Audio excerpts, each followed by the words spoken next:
ഷെയ്ഖ് ഹസീനയെ തള്ളിയിട്ട് ബംഗ്ലാദേശിൽ രാഷ്ട്രീയ അസ്ഥിരതയുണ്ടാക്കിയതും ഇന്ത്യക്കെതിരെ ബംഗ്ലാദേശിനെ തിരിച്ചതുമൊക്കെ അമേരിക്കയുടെ തന്ത്രങ്ങളാണ്.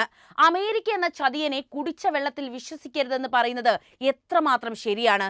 ബംഗ്ലാദേശിലെ സെന്റ് മാർട്ടിൻ ദ്വീപിനു വേണ്ടി അമേരിക്ക കളിച്ച നാറിയ കളിയാണിതെന്ന കാര്യം ഇപ്പോൾ ഏറെക്കുറെ ലോകത്തിന് മനസ്സിലായിട്ടുണ്ട്.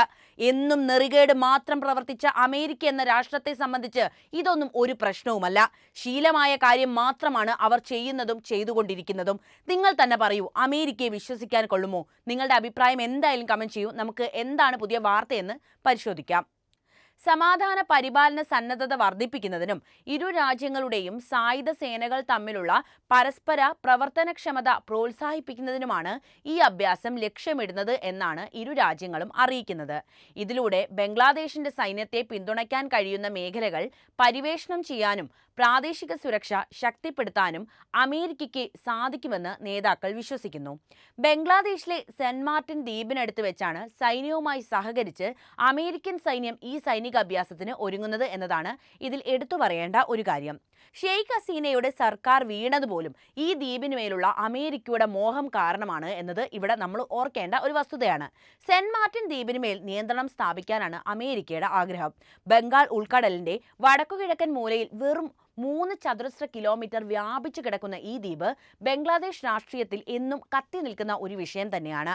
ഒരു സർക്കാരിനെ തന്നെ താഴെ ഇറക്കാൻ പോന്നത്ര സ്വാധീനം ഈ ചെറിയ ദ്വീപിനുണ്ട് എന്നത് ഓർക്കണം. ബഹുജന പ്രക്ഷോഭത്തെ തുടർന്ന് ബംഗ്ലാദേശിലെ ഷെയ്ഖ് ഹസീനയുടെ നേതൃത്വത്തിലുള്ള സർക്കാരിന്റെ പതനത്തോടെയാണ് സെന്റ് മാർട്ടിൻസ് എന്ന കൊച്ചുദ്വീപ് രാഷ്ട്രീയ ശ്രദ്ധ ആകർഷിച്ചു തുടങ്ങുന്നത്. അമേരിക്കയുടെ ഈ ദ്വീപ് മോഹത്തെ ഇന്ത്യ വളരെ സൂക്ഷ്മമായി നിരീക്ഷിച്ചു വരികയാണ്. എന്താണ് അമേരിക്കയ്ക്ക് ഈ ദ്വീപിനോട് ഇത്ര താല്പര്യം എന്ന് പരിശോധിക്കാം. ബംഗാൾ ഉൾക്കടലിൽ സ്ഥിതി ചെയ്യുന്ന സെന്റ് മാർട്ടിൻസ് ദ്വീപിൽ അമേരിക്കയുടെ താല്പര്യം ഗണ്യമായ ചർച്ചകൾക്കും അതുപോലെ തന്നെ വലിയ ഊഹാപോഹങ്ങൾക്കുമൊക്കെ വിഷയമായിട്ടുള്ള കാര്യമാണ്. ബംഗ്ലാദേശിന്റെ പരമാധികാരത്തിന് കീഴിലുള്ള ഒരു ചെറിയ ദ്വീപാണിത്. സുപ്രധാന സമുദ്രപാതകളോടുള്ള സമീപവും മ്യാൻമാറുമായുള്ള സമുദ്രാതിർത്തിക്ക് സമീപമുള്ള സ്ഥലവും കാരണം തന്ത്രപരമായ പ്രാധാന്യമുള്ള പ്രദേശം കൂടിയാണ് ഇത്. 2024 ബംഗാൾ ഉൾക്കടലിൽ സ്വാധീനം വർദ്ധിപ്പിക്കുന്നതിനായി സെന്റ് മാർട്ടിൻസ് ദ്വീപിൽ ഒരു സൈനിക താവളം സ്ഥാപിക്കാൻ അമേരിക്ക ശ്രമിച്ചുവെന്ന് മുൻ ബംഗ്ലാദേശ് പ്രധാനമന്ത്രി ഷെയ്ഖ് ഹസീന ആരോപിച്ച് രംഗത്ത് വന്നിരുന്നു. ദ്വീപിന്റെ നിയന്ത്രണം വിട്ടുകൊടുക്കാനുള്ള തന്റെ വിസമ്മതം തന്റെ സർക്കാരിനെ ദുർബലപ്പെടുത്താൻ US ശ്രമിച്ചതായി അവർ അവകാശപ്പെട്ടു. ബംഗ്ലാദേശിന്റെ പരമാധികാരത്തോടുള്ള ബഹുമാനം ഊന്നി പറയുകയും ദ്വീപ് ഏറ്റെടുക്കാനുള്ള ഏതൊരു ഉദ്ദേശവും തള്ളിക്കളയുകയും ചെയ്ത US സ്റ്റേറ്റ് ഡിപ്പാർട്ട്മെന്റ് ഈ വാദങ്ങളെ നിഷേധിക്കുകയാണ് ചെയ്തത്. ശരിക്കും എന്താണ് ഈ ദ്വീപിന് ഇത്ര പ്രത്യേകത? ബംഗാൾ ഉൾക്കടലിന്റെ വടക്കുകിഴക്കൻ ഭാഗത്ത് സ്ഥിതി ചെയ്യുന്ന ഒരു സുന്ദരമായ ഒരു ചെറിയ പവിഴപ്പറ്റു ദ്വീപായ സെന്റ് മാർട്ടിൻസ് ദ്വീപ് ഇന്ന് ഏറെ രാഷ്ട്രീയ ചർച്ചകൾക്ക് കാരണമാവുകയാണ്. സുപ്രധാന സമുദ്രപാതകളായും മ്യാൻമാർ, ഇന്ത്യ പോലുള്ള അയൽരാജ്യങ്ങളുമായുമുള്ള സാമീപ്യം കാരണമാണ് ഇതിന് ഏറ്റവും കൂടുതൽ ശ്രദ്ധ നേടിക്കൊടുക്കുന്നത്. ദ്വീപ് ബംഗ്ലാദേശിന്റെ പരമാധികാരത്തിന് കീഴിലാണെങ്കിലും അതിന്റെ സ്ഥാനം അമേരിക്കയും ചൈനയും ഉൾപ്പെടെയുള്ള പ്രധാന ആഗോള ശക്തികളുടെയും ഇന്ത്യ പോലുള്ള പ്രാദേശിക പങ്കാളികളുടെയും ശ്രദ്ധ ആകർഷിച്ചിട്ടുണ്ട്. സെന്റ് മാർട്ടിൻസ് ദ്വീപിന് സങ്കീർണമായ ഒരു കൊളോണിയൽ ചരിത്രം തന്നെ പറയാനുണ്ട്. 1900-കളിൽ ബ്രിട്ടീഷ് സർവേമാർ ഇതിനെ ബ്രിട്ടീഷ് ഇന്ത്യയുടെ ഭാഗമായി ഉൾപ്പെടുത്തുന്നുണ്ട്. 1947-ലെ വിഭജനത്തെ തുടർന്ന് ഇത് കിഴക്കൻ പാകിസ്ഥാന്റെ ഭാഗമായി മാറുകയും 1971-ൽ സ്വാതന്ത്ര്യലബ്ധിക്ക് ശേഷം ബംഗ്ലാദേശിൽ സംയോജിക്കപ്പെടുകയും ചെയ്തു. 1974-ൽ ബംഗ്ലാദേശും മ്യാൻമാറും ദ്വീപിനെ ബംഗ്ലാദേശിന്റെ പ്രദേശമായി അംഗീകരിക്കുന്ന ഒരു കരാറിൽ എത്തിപ്പെട്ടു. ഭൂപടത്തിൽ നോക്കുമ്പോൾ തന്നെ നമുക്കൊരു കാര്യം മനസ്സിലാവും. വളരെ ചെറിയ, അതായത് ഏകദേശം 3 ചതുരശ്ര കിലോമീറ്റർ വലുപ്പം മാത്രമുള്ള ഒരു ദ്വീപാണ് ഇത്. പക്ഷേ അതിന്റെ ഒരു സ്ഥാനം എന്ന് പറയുന്നതാണ് ഇതിനെ ഏറെ ശ്രദ്ധയാക്കുന്നത്. ബംഗ്ലാദേശിനും മ്യാൻമാറും അതുപോലെ തന്നെ ഇന്ത്യയിലേക്കും ഒക്കെ അടുത്തുള്ള ഒരു പ്രദേശമാണ് ഇത്. ആഗോള വ്യാപാരത്തിന് നിർണായകവും പ്രകൃതി വിഭവങ്ങളാൽ സമ്പന്നവുമായ ബംഗാൾ ഉൾക്കടലിലെ സമുദ്ര ഗതാഗതവും പ്രവർത്തനങ്ങളും നിരീക്ഷിക്കുന്നതിനുള്ള ഒരു വിലപ്പെട്ട ഔട്ട് പോസ്റ്റ് ആണ് ഇതിന്റെ സ്ഥാനം. നിരീക്ഷണത്തിലും നാവിക പ്രവർത്തനങ്ങളിലും ദ്വീപിന്മേലുള്ള നിയന്ത്രണം ഗണ്യമായ നേട്ടങ്ങൾ നൽകുന്നുണ്ട്. ഈ വിഷയത്തിൽ ബംഗ്ലാദേശിന്റെ നിലപാട് എന്താണെന്ന് കൂടി പറയാം.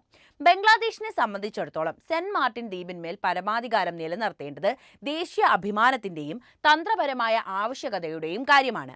മത്സ്യബന്ധനത്തിലൂടെയും ടൂറിസത്തിലൂടെയും ഈ ദ്വീപ് പ്രാദേശിക സമൂഹങ്ങളെ പിന്തുണയ്ക്കുന്നുണ്ട്. കൂടാതെ ബംഗ്ലാദേശിന്റെ സമുദ്ര സുരക്ഷയ്ക്കും സാമ്പത്തിക താൽപര്യങ്ങൾക്കും അതിന്റെ നിയന്ത്രണം അത്യന്താപേക്ഷിതവുമാണ്.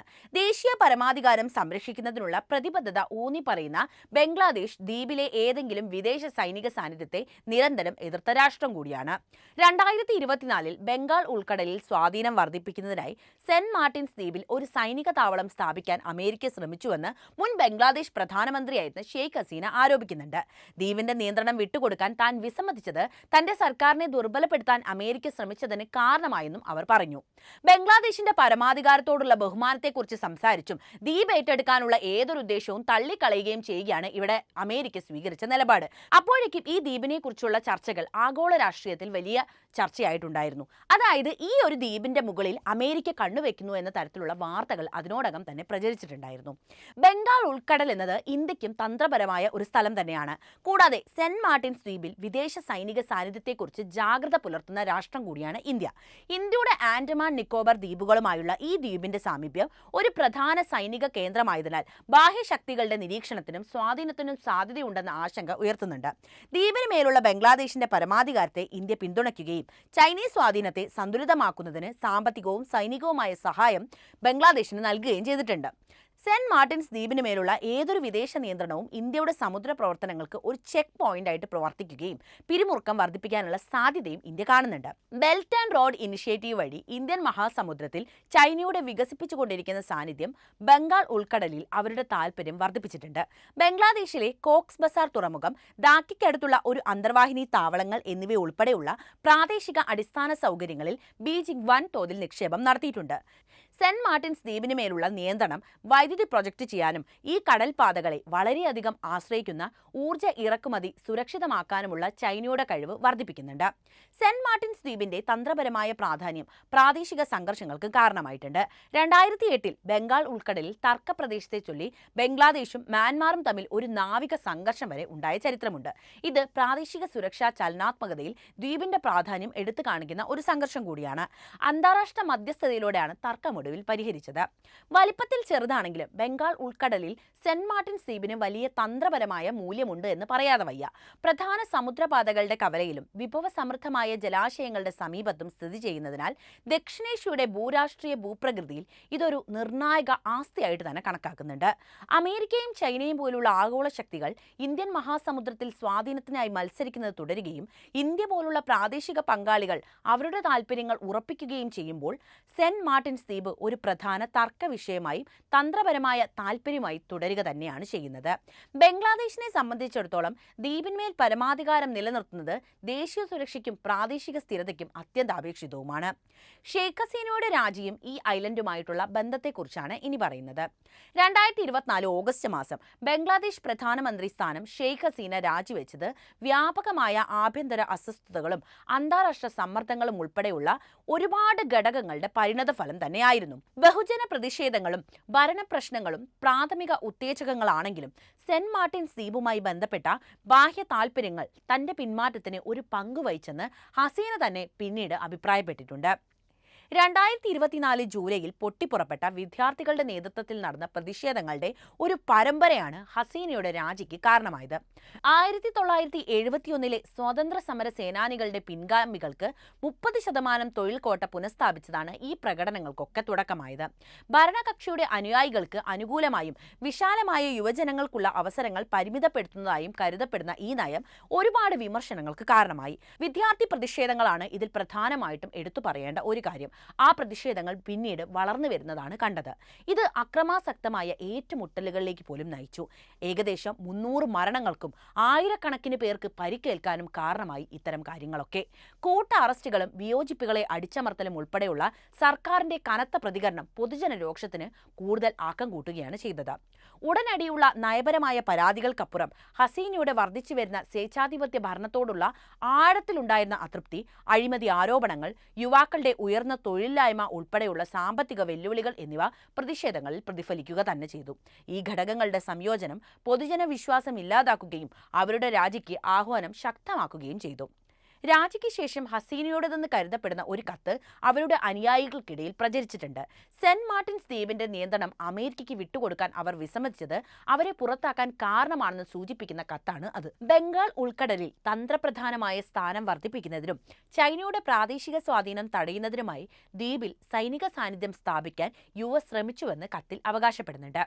ഈ ആവശ്യങ്ങൾ അംഗീകരിച്ചിരുന്നുവെങ്കിൽ അധികാരത്തിൽ തുടരാമായിരുന്നുവെന്ന് ഹസീന പറഞ്ഞതായിട്ടും ഇതിൽ പറയപ്പെടുന്നു. പക്ഷേ കൂടുതൽ രക്തച്ചൊരിച്ചിൽ ഒഴിവാക്കാൻ രാജിവെക്കാൻ അവർ തീരുമാനിക്കുകയായിരുന്നത്രേ. എന്നിരുന്നാലും ഈ കത്തിന്റെ ആധികാരികത ഇന്നും ഒരു തർക്ക വിഷയമാണ്. ഹസീനയുടെ മകൻ സജീബ് വാസദ് തന്റെ അമ്മ രാജ്യം വിടുന്നതിന് മുൻപ് അത്തരം പ്രസ്താവനകൾ നടത്തിയിട്ടില്ലെന്ന് പരസ്യമായി നിഷേധിക്കുന്നുണ്ട്. കത്ത് കെട്ടിച്ചമച്ചതാണെന്ന് മുദ്രകുത്തി. മാത്രവുമല്ല, അവരെ നീക്കം ചെയ്തതിൽ US-ന്റെ പങ്കാളിത്തമുണ്ടെന്ന അവകാശവാദങ്ങളെ സാധൂകരിക്കുന്ന വ്യക്തമായ തെളിവുകളൊന്നും ഇപ്പോഴും ലഭ്യമല്ല. ബഹുജന പ്രതിഷേധങ്ങൾ, ഭരണപ്രശ്നങ്ങൾ, പൊതുജന വിയോജിപ്പുകൾ തുടങ്ങിയ ആന്തരിക ഘടകങ്ങളാണ് ഷെയ്ഖ് ഹസീനയുടെ രാജിക്ക് കാരണമായതെങ്കിലും പ്രത്യേകിച്ച് സെന്റ് മാർട്ടിൻസ് ദ്വീപുമായി ബന്ധപ്പെട്ട അന്താരാഷ്ട്ര സമ്മർദ്ദങ്ങൾ ഒരു പങ്ക് വഹിച്ചിരിക്കാമെന്ന് അവരും അവരുടെ അനുയായികളും ഇപ്പോഴും വിശ്വസിക്കുന്നു. എന്നിരുന്നാലും ഈ അവകാശവാദങ്ങൾ ഇതുവരെ സ്ഥിരീകരിക്കപ്പെട്ടിട്ടില്ല.